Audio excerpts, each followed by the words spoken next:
এটা কোন খবর যে খবরটা জীবিত, খবরের ভিতরে লাশটাও জীবিত, খবরের ভিতরের মানুষটাও জীবিত। এই খবরটার মানুষটাকে নিয়ে বিভিন্ন জায়গায় সফর করে। খ্রিস্টান শুনে রাখো, এটা তো অন্য কোনো খবর নয়, এটা তো অন্য কোনো খবর নয়। আমরা জানি পয়গম্বরের মধ্যে একজন পয়গম্বর ছিল, যার নাম ছিল হযরত ইউনূস। আল্লাহ পাক রব্বুল আলামিন যাকে একজন নবী হিসেবে পাঠিয়েছিলেন। আমার ভাইরা,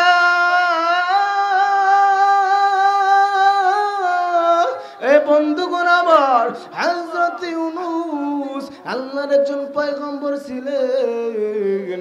আল্লাহর একজন পয়গম্বর যখন কিস্তির মধ্যে উঠে গেলেন, কিস্তির মধ্যে উঠে যাওয়ার পর ওই কিস্তিটা যখন নাড়াচাড়া শুরু করলো, নৌকার মানুষেরা বলতে লাগলো, এই কিস্তি, এই নৌকার মধ্যে কোনো পাপিষ্ট মানুষ আছে।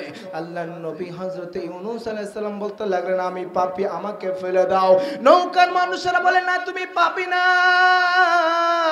তুমি পাপী হতে পারো না, তোমার মতন মানুষ পাপী হতে পারে না। এক পর্যায়ে নৌকার মানুষেরা বলতে লাগলো, আমাদের মধ্যে হয়তো বা কেউ পাপী আছে। হযরত ইউনূস আলাইহিস সালাম বলছেন, লটারি করা হোক। লটারির মধ্যে হযরত ইউনূস আলাইহিস সালামের নাম বসে, আমি পাপী, আমাকে ফেলে দাও। নৌকার মানুষেরা বলতে লাগলো, এত সুন্দর চেহারা, এত সুন্দর চেহারার অধিকারী, তাহলে এইরকম মানুষ পাপী হতে পারে না। ওই ইউনূস আলাইহিস সালামকে তিনবার যখন লটারির মধ্যে সেই বাসে নৌকার মানুষেরা ফালাইতে চায় না, নৌকার মানুষেরা না ফালানোর কারণে হযরত ইউনূস আলাইহিস সালাম লাফ মেরে নদীর মধ্যে পড়ে গেছেন। ওই মাছে গিলে ফেলছে।